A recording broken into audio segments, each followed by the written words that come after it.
Assalamualaikum makcik-cik. Tengok ni, Angel tengah lap-lap set Virginia yang baru je sold.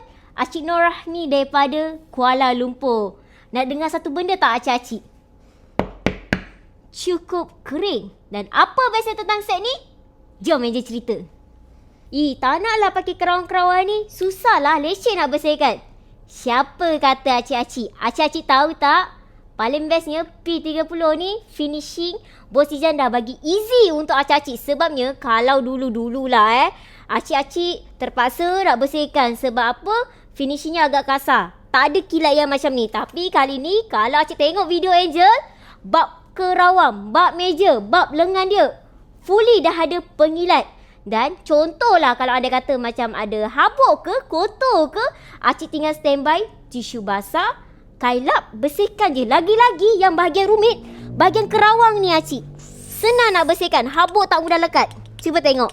Walaupun bukiran yang macam ni, yang paling penting hasil tangan tukang buat ni memang detailing. Betul tak acik-acik? Cik tahu tak, P30 sebelah kiri Angel ni kilang production baru Bos Ijan, baru je launching 2026. Kalau acik tengok satu set ni, nilainya hampir 40,000. Tapi sold.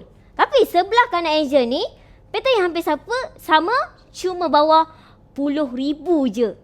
Apa bezanya? Ni acik boleh tengok dekat bahagian lengan dia. Kalau P6 ni, dia pakai kayu jati biasa. Ada belonteng-belonteng dia. Tapi kita upgrade pada finishing dia.